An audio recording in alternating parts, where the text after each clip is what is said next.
Okay, good evening. Welcome to the latest installment of Building the Scottish State with myself, Dr. Mark McNaught. And I have the great pleasure to have with me Tam Laird, who is I believe, the head of the Libertarian Party in Scotland, who is pro-independence. And I'm here tonight to pick his brain and figure out what a Scottish libertarian is. So first of all, Tam, thank you so much for being with us this evening. Well, thank you for inviting me on. It's good to be here. Okay, let's begin. Let's kind of set the table.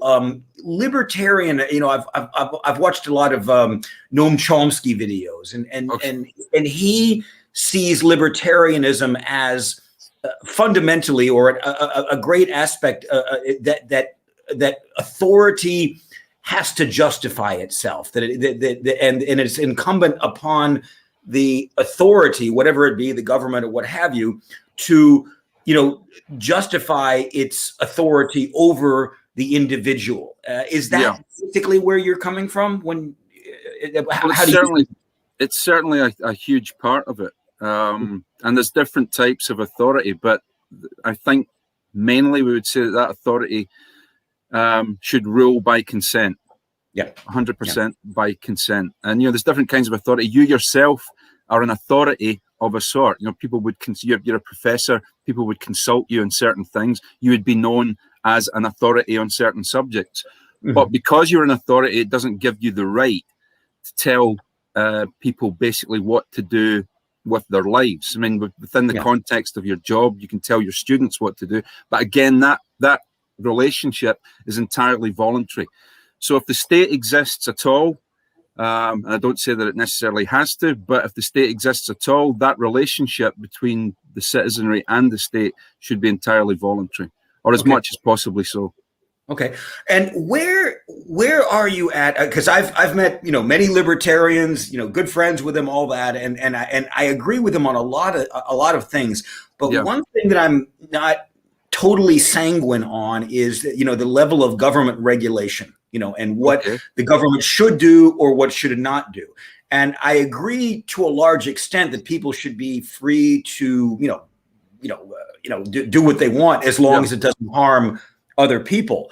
But I'm a little puzzled by the kind of, I guess, what you could call free market or libertarian fundamentalists who say, oh, well, we shouldn't have meat standards or dairy standards. If you buy rotten milk, then you should then you can just go somewhere else. There's always that kind of free market aspect to it. Sure. Where, in my view, I think that the government has an important role, for example, to make sure that the food and the water and all of these things are safe, and so that you can go to the store and buy something and know that it's safe because of government regulation. Where are you on that spectrum? And I agree that the government could be very overly intrusive in many aspects. But where are you at that level of regulation? Well, not only intrusive, but by and large also highly ineffective and incompetent. Big, organizations like the FDA, like you have in the US, they've allowed drugs to come onto the market that are harmful. So I think, from a libertarian perspective, it's not a matter of there should be no regulation. It's a matter of should there be state regulation. That's the issue. And we think that the market is perfectly capable of regulating. Let's look at a product, for example, that's freely available and cheap, and it's global, and it's a highly profitable industry. Mm-hmm. And yet, despite the government trying desperately to regulate it and spending billions on trying to regulate it, that industry thrives, and that's the illicit drugs industry. Yeah. Now, millions and millions of people all over the all over the world take illicit drugs, whether it be cocaine, whether it be heroin. Sure. And when they buy it, it doesn't come with a little certificate from the government saying this stuff has been tested in a laboratory and it's safe to use and yada, yada. It doesn't. The fact of the matter is most dealers are in the business of providing a product that doesn't kill off their customers, because if it did, they'd be out of business. Now, yes, bad practices go on. Yes, people die. that happens because that's the kind. It's criminals who are running that industry. Okay. But despite government attempts to regulate it, it still thrives, and people who professors, politicians, policemen all take this product, and sure. and it's all word of mouth and trust. Okay. Let me go at it from a slightly different angle. I live in France, and we I'm not. There are illegal drugs that you can buy. It's, I don't know. I think it's less here. I don't know exactly. Okay. But in any case, legal medications are. There's a government body that evaluates the medications and how much they'll be reimbursed on a yearly basis. And if you go to the doctor, anything that is medically necessary for whatever ailment you have is basically free. It's completely reimbursed by the state.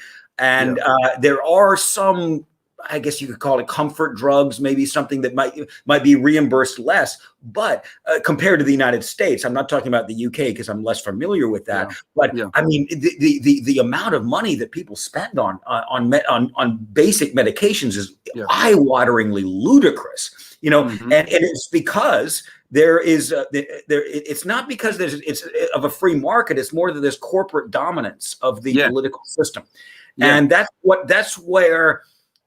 That's just one example of where libertarianism, I'm kind of skeptical, because I understand the whole idea of personal liberty. However, the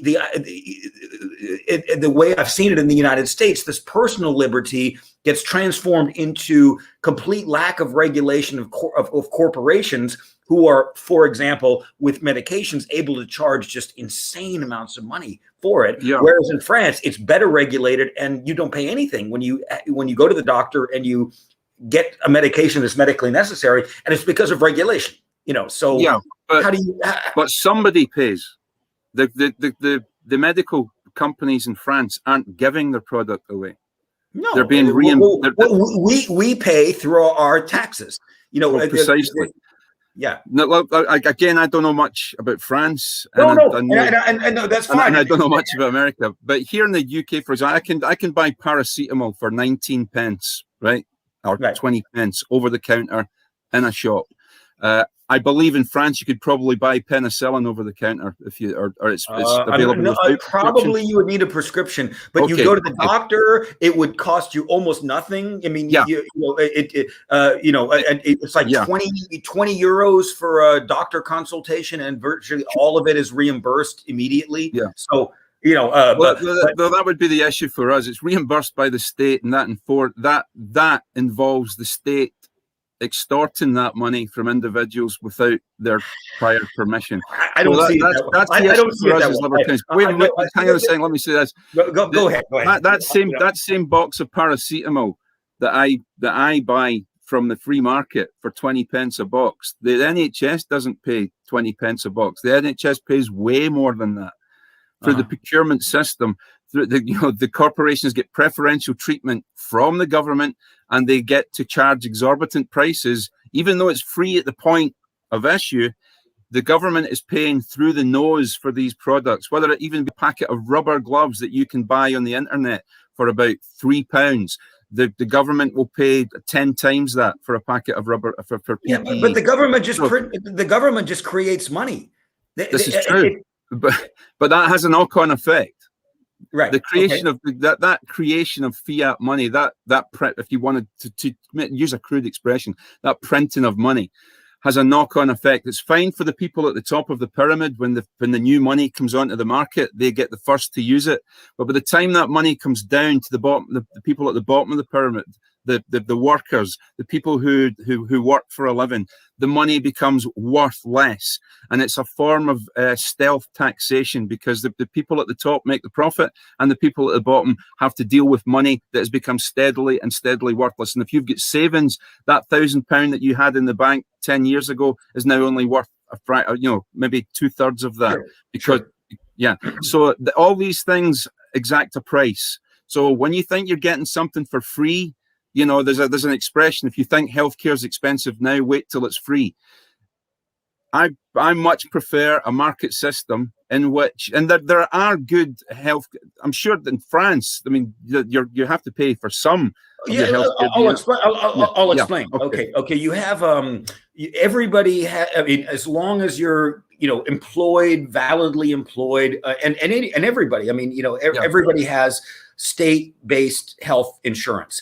Now, when I'm a civil servant, so I'm working for the government as a professor, and we have what's called a mutuelle, or it's kind of a top up, a thing where you pay. I think I pay 130 euros a month to this to MGN, which is the mutuelle that is specifically for professors or teachers in general, teachers in the public service, and you have different mutuelles for different professions. But you pay that, and I pay. Everything is taken care of. I've had colonoscopies because my brother died of cancer. Back in 2009. I've had colonoscopies. And I pay nothing. Anytime I'm remotely, I can go to the doctor. I can say, look, I want to make sure that I'm not getting diabetes, that kind of thing. They give me a prescription to go to get a blood test. Everything's free. And it's not free in the sense of, like it doesn't, there's no cost, but you pay for it every month. The government pays for it. And, and it's a really, really good system. That's great. As long as I can opt out. Can I opt out? If you want to, yeah. And you don't have any. Then I'm absolutely happy with that. In the United Kingdom, I can't opt out. So therefore it becomes coercive. Well, so what would that mean to opt out? I'm not going to have any insurance at all. So if I get sick and I die, then no, I have no coverage whatsoever. I mean, what does that mean to opt out? Well, it would mean exactly that. I choose to opt out of the state's healthcare system and then arrange my own private healthcare. Okay, and if that looks anything like the United States, you don't want to go there, man. I mean, it wouldn't look like United States because the United States spends a ton on healthcare. It's all a shareholder profit. It all goes. And they also, big pharmaceutical companies lobby the United States government all the time to create regulation that actually suits them and keeps competition. Yeah, so no, I hope it wouldn't look like the United States. Let me give you an example of what can happen. Go ahead. I believe you're not allowed to seek health insurance across state borders in the United States. That's true. That's true. Yeah, that's government regulation. I think that changed somewhat with Obamacare, but Obamacare that was passed now a decade ago, it's still based on the private system. And you have. I want to open just very quickly. You have Medicaid for poor people if you qualify, and it's not easy to qualify. And you have Medicaid for over 65, which, for example, my mom benefits from. But otherwise, just very quickly, the fact that the healthcare system has meant that any inheritance that I might have had has been just sucked away by my mother's expenses for pharmaceuticals. It's just gone. And that's because it's in a rapacious capitalist system, so anyway, go ahead. I think it's the worst of both worlds. I think you have state interference and you have preferred corporations who are in cahoots with the totally state. Agreed. Yeah. Right. Okay. So that's an issue. And I also believe that let's suppose you're a doctor and you want to start a hospital in the United States, you have to go before a board of doctors or from other hospitals who will decide whether or not your hospital is actually needed. That's a bit like you want to start a new pub or a restaurant and you have to go in front of new other pub and restaurant owners and they'll decide whether or not that your restaurant or pub is actually required. It's the American Medical Association is a trade union by any other name, and its function is to keep the wages of its people high, and it's not medical care is not their primary concern. Keep feathering their own nest is their primary concern, and that's the same with the BMA here in the United Kingdom. Okay. So I want to create a system in which private healthcare companies can compete openly on an open and free market with the national healthcare system. And if the national healthcare system is as good as you say it is, then it won't have any problem competing with those companies. Okay, my concern is, and I agree with, but having, knowing the United States pretty intimately, having lived there and studying it, there is no real, there is no free market. It's corporate domination. What people call the free market is, again, I mean, look at things like Walmart or other, and you have, throughout history, you had the Carnegie and Steel and the monopolies, the Standard Oil. Standard Oil is the only one I know of.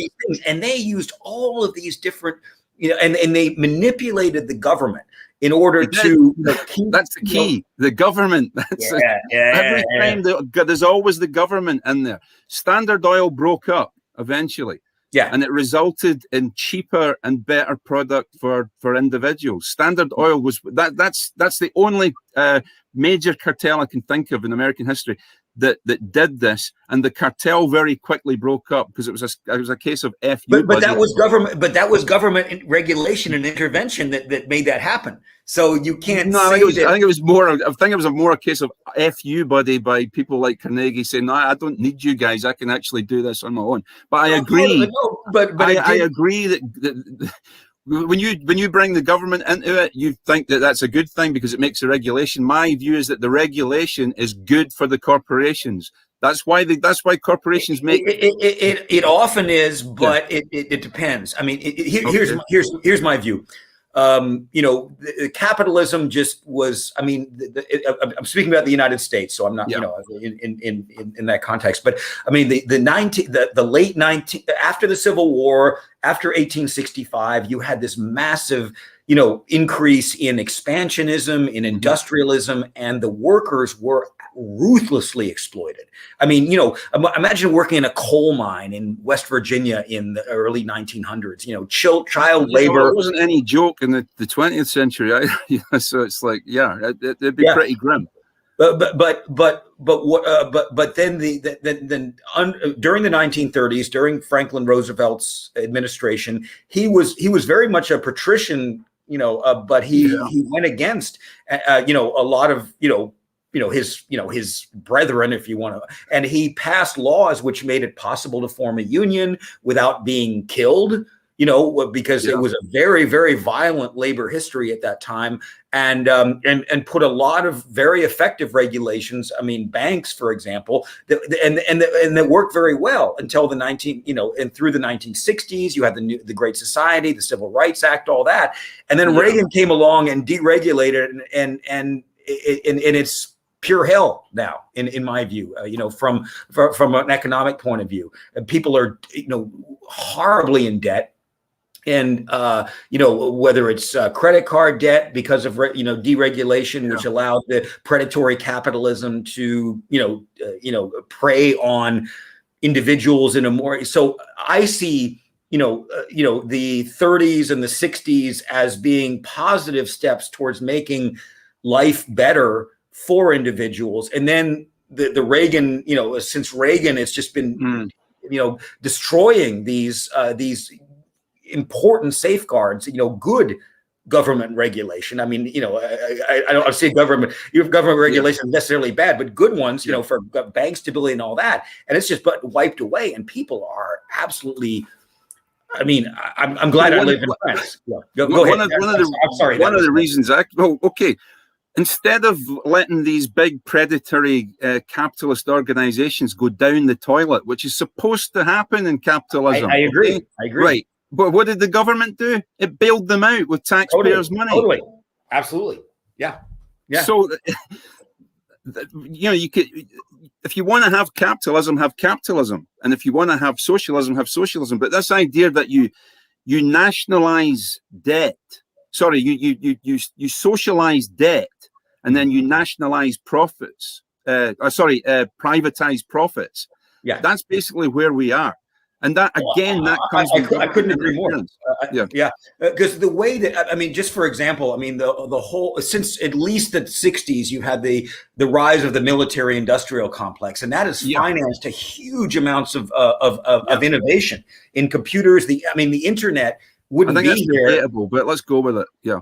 Okay. The internet would not be here if it wasn't for U.S. government investment in research in universities and elsewhere. And so the public pays for the investment. And then you have companies like Microsoft who benefit from that. And then they make, and they didn't do much of the research at all. They didn't do anything of the research, but they're able to profit from it. You know, take all of this publicly funded, socialized investment, and then turn around and make huge profits from it, even though they weren't the ones who invested in it. You know, so I guess that's a broad canvas, but I would say that I agree with it. As libertarians, we're against corporate welfare. Not one penny, penny one of taxpayers' money should go to corporations and businesses. Not one, not one penny. It's usually people from the other side of it. They say, no, we need government investment in this, that, the next thing. No, you don't put people's, if the product is viable, then you'll find private investors. With government investment, this idea that the technology developed through war, that's a possibility, but it's hard to prove a negative. It's hard to say what would have happened if the money that was spent on weapons of war had maybe been spent by the private market in other directions. We don't know where we would be now. Would it have been better? Would it have been more democratized? I have no idea. But I know I don't necessarily buy that, the government taking these technologies. I mean, mobile phone technology wasn't even, government had no idea what was going on there. It took them ages to catch up and start to regulate. And during that time when it wasn't regulated, then that we saw an absolute explosion in mobile phone technology, and that the military were even slow to catch up to that one. So, and as an ex-military man myself, I know just how incompetent and wasteful the military can be. So I think we can do with the military-industrial complex, to be quite honest with you. Okay, and I know that you've served in the military. Can you talk about a little bit about that, and how your worldview has been formed by your experience in the military? Okay, well, I joined the military when I was about 17. As a young soldier, that's what they call it. You can join at 16 with your parents' permission. They call that a junior soldier. But I was joined at 17, so that's a young soldier. Why did you join? Well, there was all sorts of reasons. At the time, I was a lot more of a war hawk than I am now. Okay. I was way more to the right in my politics, and I kind of believed in this idea of that Britain should be out there saving the world. And I was also I still am vehemently anti-communist.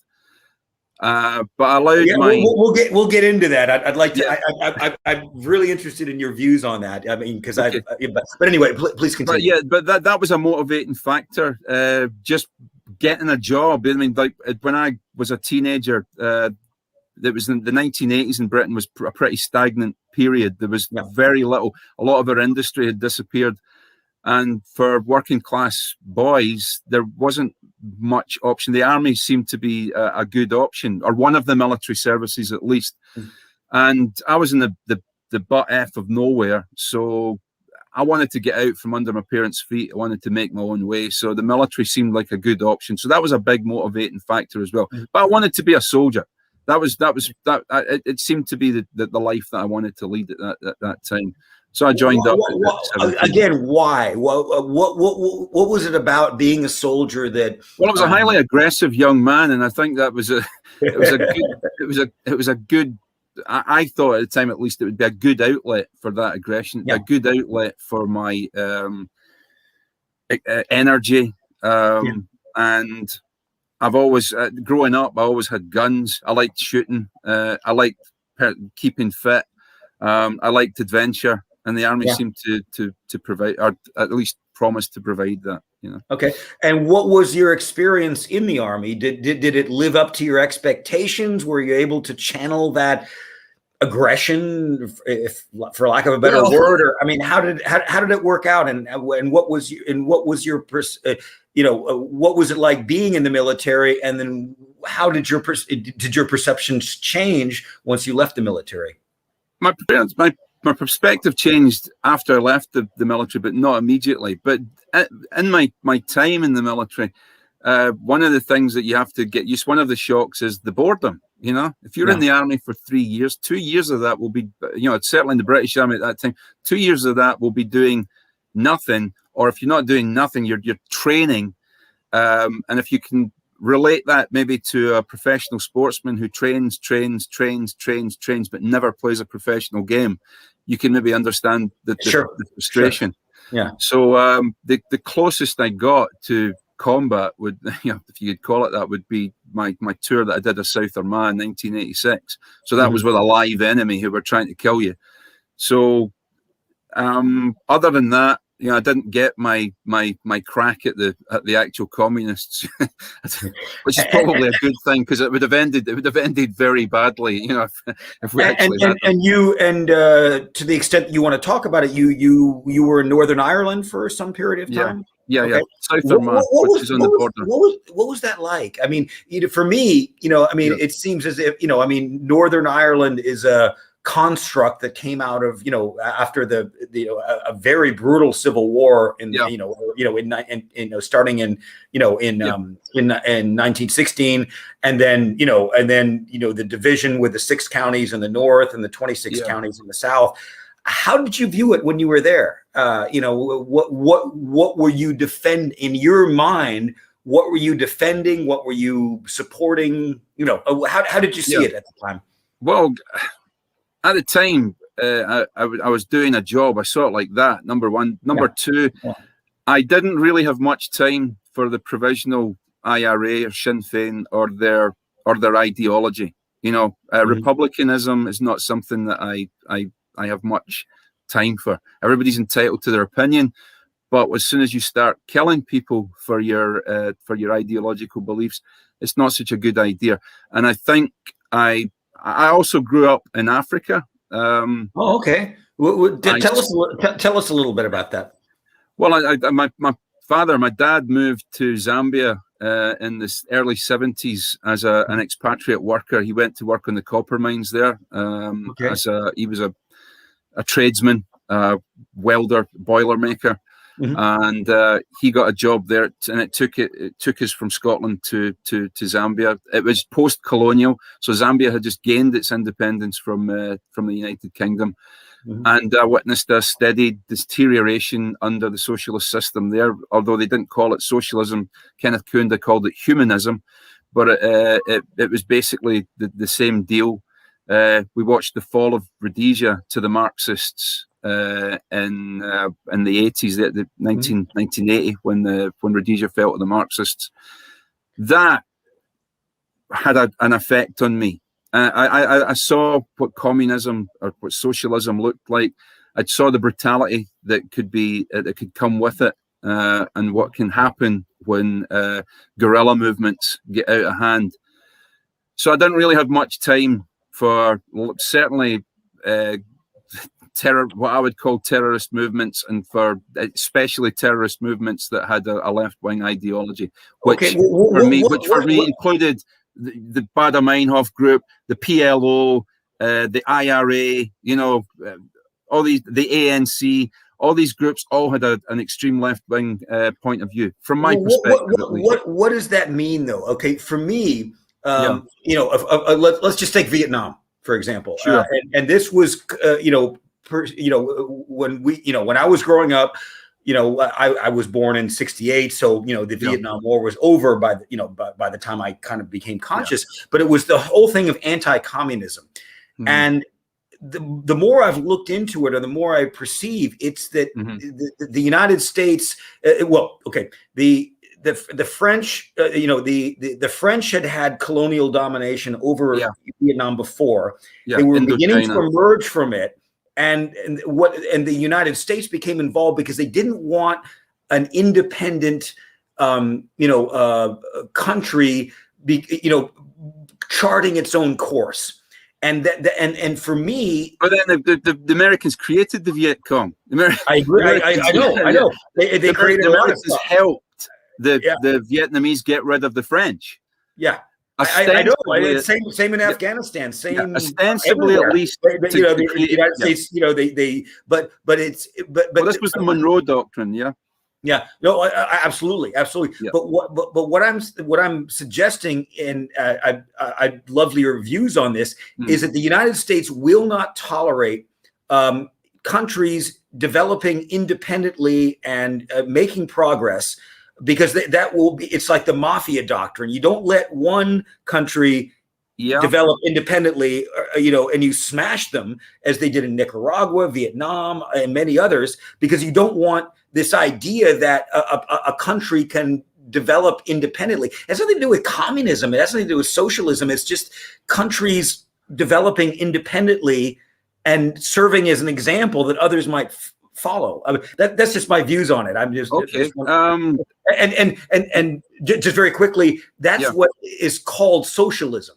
In America. I mean, whether it be Korea, Vietnam, any country that starts to develop in their own way, based on their own precepts and values, that has to be stopped, and it's automatically communism because they want to become. Yeah, that's my view. What do you think? Okay, then you may be right in a broad sense. I don't know, but that would baffle me, because when Rhodesia fell to the Marxists in 1980, they did so with considerable help from the United States. The United States put extreme leverage on the Ian Smith regime in Rhodesia to hand over power to Robert Mugabe. So if there were I don't know what point they changed their mind about not having independent Marxist regimes, but they didn't seem to have a problem. They also put heavy pressure on South Africa to hand over power to the ANC. Sure. Mm-hmm. So I don't know what criteria they would be using to stop this. Whatever's in their self-interest in the short term. Well, okay, I get that, and my views on the whole Vietnam debacle, have probably changed over the years. If you'd have asked me as a young man what I thought, I would have said, hell yeah, they should have crossed the 19th parallel and just nuked them or whatever. I was a heavy war hawk. Yeah. But it's. At the end of the day, America suffered a defeat in Vietnam after billions of dollars spent, thousands of men dead, and women and children on the side of the Vietnamese. Of course. And after all that, they pull out, and Vietnam becomes a communist country anyway. So we see the same thing happening in Afghanistan. What is communism for you? Communism what does that mean? What does that mean? First of all, it's a totalitarian system.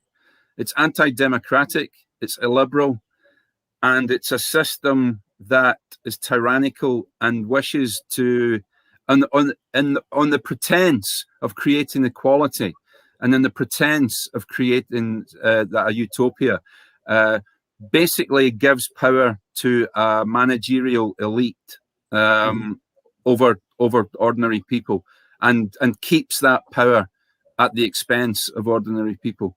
Well, it sounds like capitalism, what you're describing. Well, what you might be calling capitalism, I would just call corporatism or crony capitalism in its basic form is: you have apples, I wish to buy apples, I give you money, you give me apples. That's capitalism in its pure sense. If you look at the means of production being in the hands of either the state or the private sector, I will choose the private sector because I am the private sector. So I would rather my means of production, which is me personally, my body, was in my own personal hands and I can do what I want with it, rather than the state dictating to me what I do.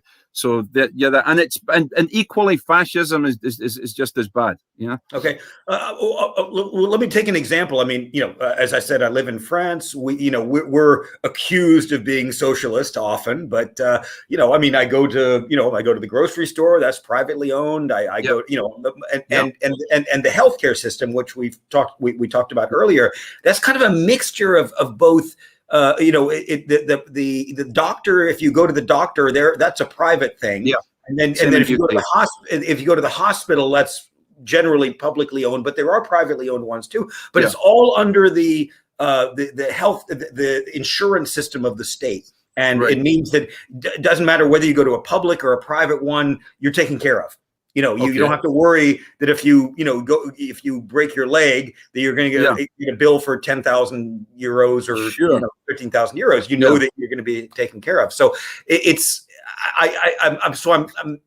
I'm a little reluctant to embrace this idea of it's either public or private. There are mixtures which work pretty well, in my view. I mean, anyway. Yeah, I mean. If you wish, if that's what you want, if you want to have that as long as you subscribe to a national health service and that national health service works on a subscription basis, I have no issue with that. What I do have an issue with is for that national health service to charge me to take the money from my earnings, whether I agree to it or not. And whether or not I have private healthcare, I still have to pay for the state's healthcare as well. That I disagree with. Okay, because if you were given a choice where either you can have a certain amount of money taken out of your income on a monthly basis, or you can go on the free market and pay several thousand per month, which is typical in the United States, for example. And you have deductibles, you have all these different things. What would you choose? I mean, wouldn't you normally choose the state one? Sure, but let me reverse that on you and give you a dichotomy that's the other way, right? If I said to you, you can have a national health system that's paid for at the point, that's free at the point of use, but it's crap and it's rationed, and you have to wait up to 6 months for an operation, maybe more, or you can have a free market excellent healthcare system that if you can afford a mobile phone contract, you can afford excellent healthcare. Which one of those two would you prefer? Okay, so you don't accept my dichotomy, and I don't accept your dichotomy that it has to be this terrible American halfway house, or this fantastic state healthcare system that you have in France, apparently. Although I don't know much about it. Then clearly, I'm going to pick the fantastic state healthcare service if that's what it does, if it's better. But at least I should have the choice to choose. Okay, that's fine. That's fine. You can. Okay. All right. And okay. So, assuming hopefully Scotland becomes independent, soon. The sooner the better, obviously. What would you like to see as a libertarian, and in terms of the construction of the Constitution, what the role of the government should be in an independent Scotland? What are your views on that? Well, okay, really at the end of the day, it's what would you do if you were an absolute monarch, which is not going to happen, and I'm sure a lot of people of course, but what's your vision? What's your vision? Okay, the name of this show is Building the Scottish State. I would like to see the state reduced. Currently, in an independent Scotland, I would like to see the Holyrood. I made a joke online the other day that the best thing that could happen to Holyrood is that it's bulldozed and something useful would go there, like a flea market or a car boot sale.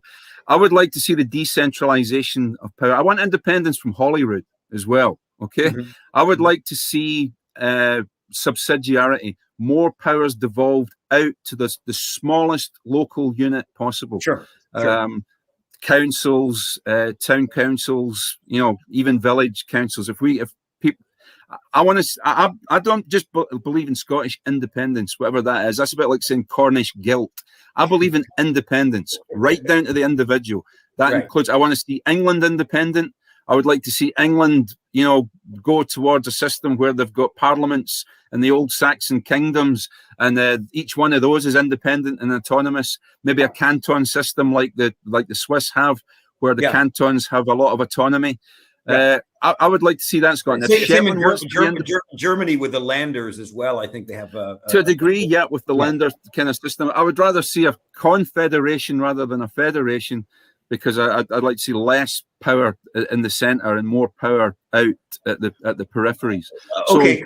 So, but what about? But I totally agree with you in a large extent. But I believe that there does need to be certain individual rights and other things that should be guaranteed by the state. I mean, freedom of expression, things like, the idea that Craig Murray is in jail is very troubling to me. It's very troubling. Very troubling.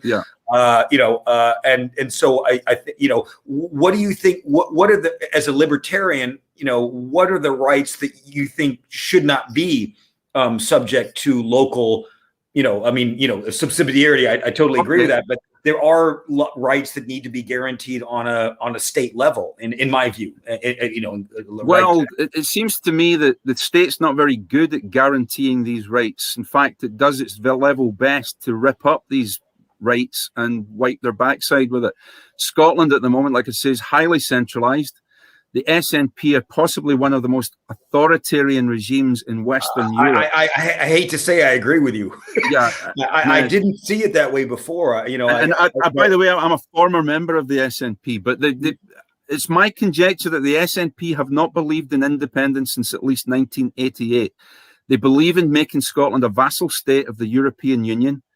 That's their plan. Whether they can do it or not is another question. That's their plan. I don't agree with that. I think that we've spent the best part of 300 years trying to extricate ourselves from one union. I don't understand why we would be absolutely peeing our pants to try and get into another union. The idea that the new boss is going to be better than the old boss. The idea that being one voice in 27 is better than being one voice in 4. I'm sorry, I'm not buying that. But in addition to that, they have introduced the hate crimes bill, which means that you can be arrested for material that you have in your own house. You could be charged with an act of terrorism for having a copy of Mein Kampf in your house, depending on how the court decides to interpret that. You can be arrested for what you say, and you can be jailed for what you say. At the very least, you can be fined for it. And they're looking to introduce more draconian laws. They tried to get rid of corroboration so that you didn't need the witness of 2 policemen to put you away. They tried to introduce the Named Person Act, in which case the state would be the third parent in every family in Scotland, whether you required that or not. This is very, very disturbing, and they continue to act in an autocratic and dictatorial manner, and that does not bode well. And I agree with that. I agree with that. If you want to say a constitution, what should it embody? I think the constitution should embody what the founding fathers in America would call, the inherent or God-given rights. They do not; these things do not come from the state. They're inherent. The state merely should guarantee them: the right to life, right to liberty, right to free speech, the right to contract, all those sorts of basic individual rights that place no obligation on anybody else other than not to interfere with you. If I have a right to liberty, you don't lock me up without due process. If I have a right to free speech, you don't have the right to stop me if I'm in a public space. Doesn't mean to say I mean, this is your show. I don't get to say what I want on here entirely. You can say whatever you want, but Well, yeah, exactly. But at the end of the day, it's your gig. So you can, if you wish, decide, and I support that. If you say, well, I'd rather you didn't say this, or I'd rather you didn't say that, that's perfectly fine. But in a public sphere, in a public space, the government has no right to shut you down or to incarcerate you or punish you for things that you say, short of actual direct call to violence. You know, if I say let's all get together and go and fighting words is but if you're clearly serious, you know, if you're clearly serious and you say let's go and kill Nicola Sturgeon or whatever, then that's an issue.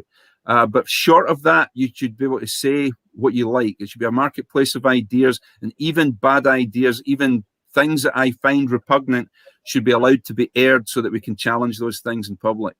I couldn't agree more. I couldn't agree more. What about what would you think about EFTA membership for Scotland rather than the EU? I think it's better than EU membership, but I think we'd do well just to stay clear. Let's just have unilateral free trade. You know, if other countries want to put tariffs on our products, I think they're merely self-harming. Let's have unilateral free trade. Let's not put tariffs on products from abroad so that our own people can buy cheap products from abroad if they want to. Don't put burdens on small businesses here in Scotland to allow them to thrive. Like anybody that wants to start a small business with the minimum regulation possible under the system and get the country up and moving. I don't see the need to be part of EFTA. If that's what the ALBA party want to do, it's better than full membership of the EU. I would say that. But I don't see the necessity for it. Let's just have unilateral free trade. But given the difficulties, for example, you know, with the, you know, I don't live in Scotland, so I don't know exactly what's going on. But as far as I understand, there are, you know, huge amounts of red tape, with trucks going back and forth between the you know, shortages in the grocery stores and all that, and we're in France. We've got COVID too, but the shelves are full. You know, there's no shortage. Okay, just let me put it to you before you respond that Brexit is largely to do with that, and I don't see how an independent Scotland could even begin to thrive unless it's part of a trading network like EFTA or the EU. I prefer EFTA, you know, at least for the time being. But the idea that you can just go, look at what's going on with the UK. I mean, you know, nobody wants to come work in, doing things like picking fruits or driving trucks. So you've got a labor shortage, and because in large part because you're not part of this, you know, you're part of the EU or EFTA. Okay. So go ahead. Sorry. Okay, I disagree. I'm not saying that that Brexit is a factor. Of course, it's going to be a factor, and there's going to be factors that will affect Scotland, obviously, if it becomes independent. But that doesn't stop me from wanting independence. You know, these problems are there to be solved. With the truck drive, I've got a good friend who's an HGV driver. He tells me look, you've got to say we don't pay truck drivers. It's a horrible job. We had a whole we had a whole lockdown in which basically truck drivers could not get access to showering and washing facilities and service stations. You're paid badly. There are all sorts of pitfalls and red tape, as you've pointed out. Let me give you an example. If you're an HGV driver and you're a ton overweight, for every ton that your trailer is overweight, you will be fined. You, not the company you work for, you will be fined £3,000 per ton. Jeez. That hits truck drivers. So there's all sorts of things. For one, start paying truck drivers what they're worth. Possibly that would help. Two, we didn't train truck driver all through the lockdown period. We didn't train truck drivers. We weren't training them properly. Spain's also, they are a member of the EU. Spain are also experiencing a shortage of truck drivers. And in the US, I believe there's also a shortage of truck drivers at the moment as well. And they've got nothing to do with the EU.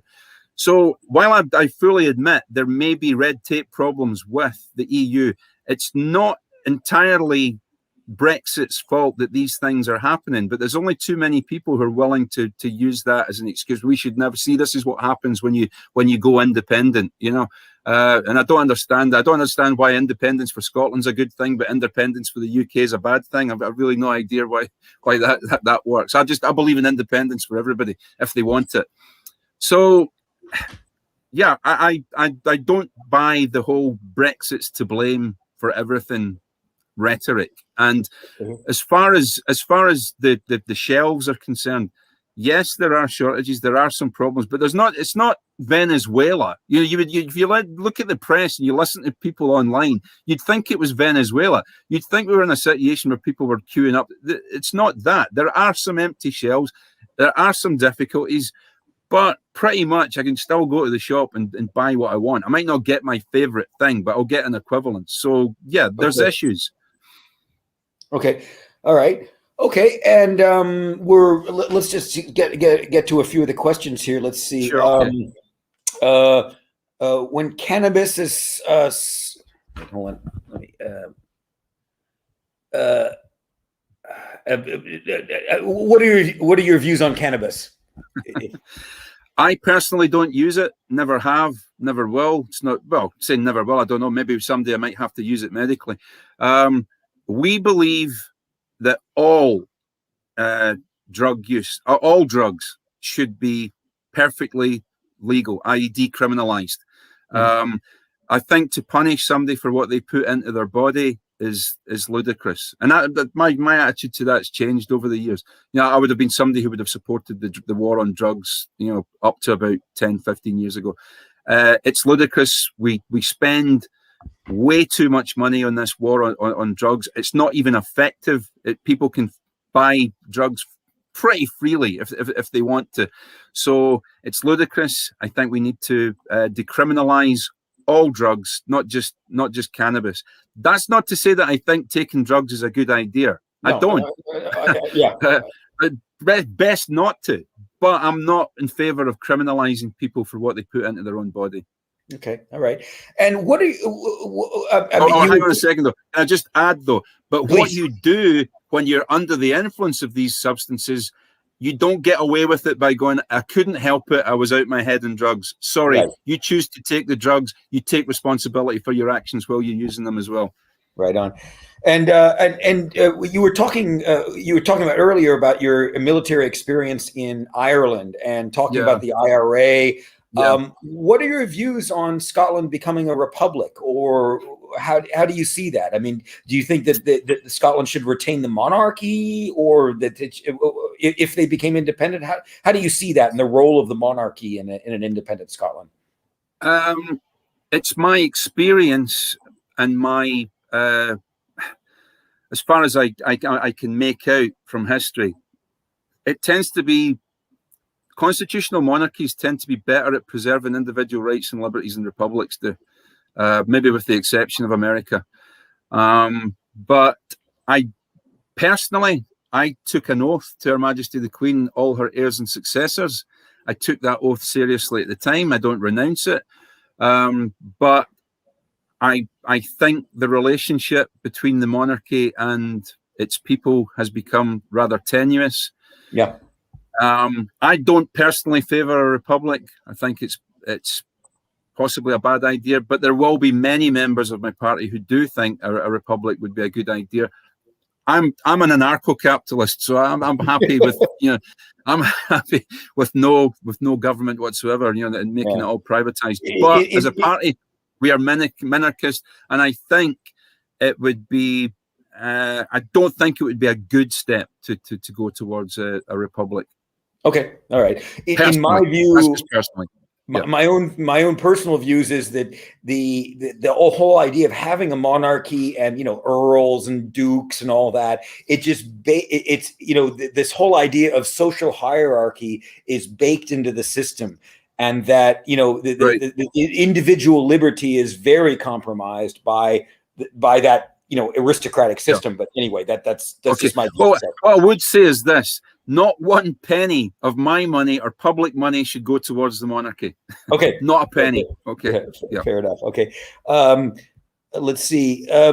Should we? Surely we need a Nordic-style economy and a well-being society. If people have more money to spend, more to grow the economy. Well, I guess that gets to, as a libertarian, what do you see as an acceptable level of government intervention in people's individual lives? Okay, zero. Right. However, as a monarchist party, that's the position that the party holds. So there's a role for the state in defense, the police, and the courts. That's it. Nothing further than that. Not healthcare, not education, nothing like that. Those three bare minimum things. And so everything else should be privatized. But in my view, yes. Yeah. Okay. And so profiteering, bankruptcy, you want to send your kid to college, you're going to be bankrupt. It's going to cost several $100,000. Well, one of the reasons it costs so okay, well, who goes to college anymore and why? Right? What's the whole reason we went to universities is because that's where the books were.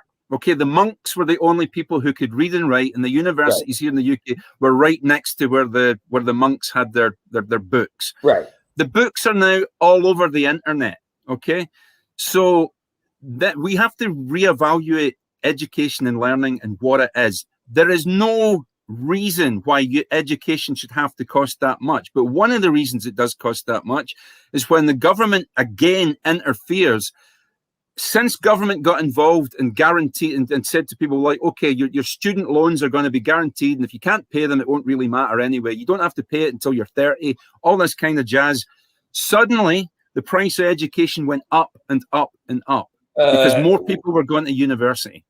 Okay. I would disagree with that in the sense that, I got out of student debt. I had, 15 grand, something like that. And luckily my former mother-in-law paid it off, and I paid her back, but it's just profiteering. And for me, it's the lack of government regulation that allows the universities as private institutions to charge just ludicrous amounts, because they can't. Because there's no government regulation or anything that prevents them from charging eye-watering levels of tuition.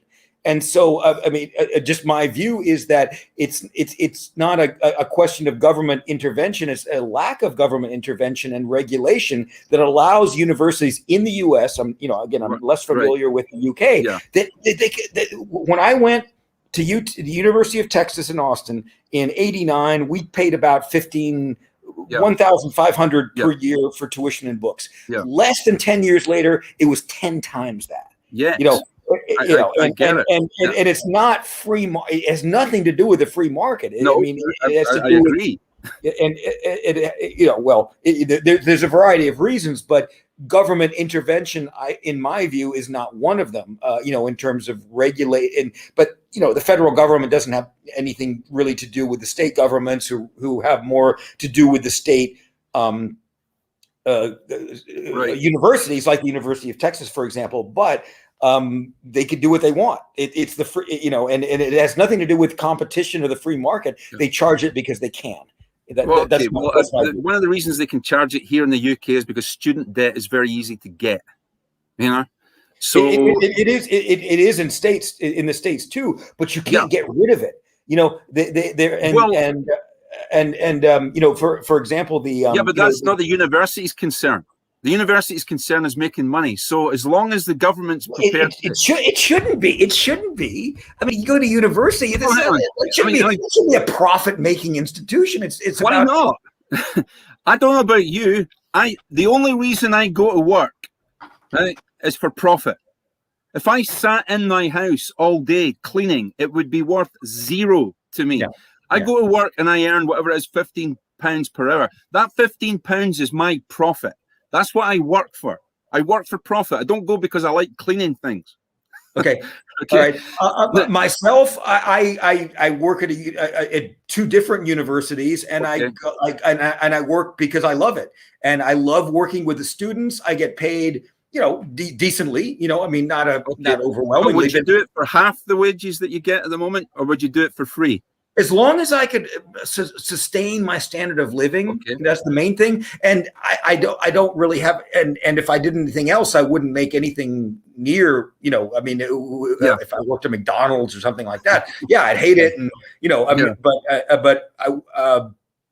I do what I need to do.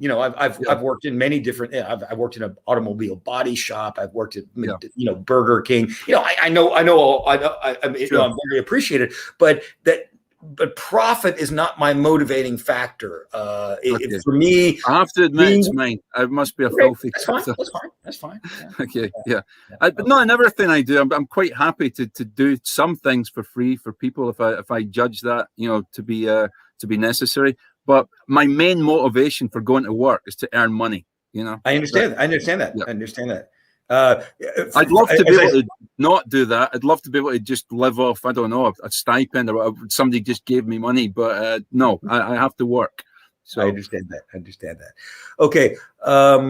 Let's see. Can I ask what you guys make of the deal with Australia?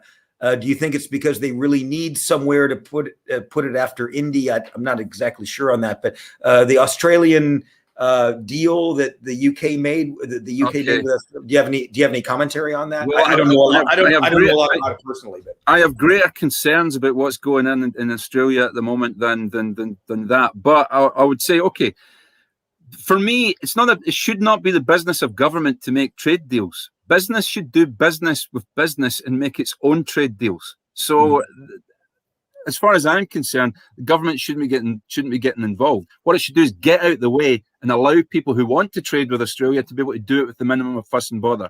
That's that's my view on that. So whether the trade deal with Australia, and I think that's what they're alluding to, is going to be a good thing or a bad thing for UK farmers in the long run, that remains to be seen. Okay.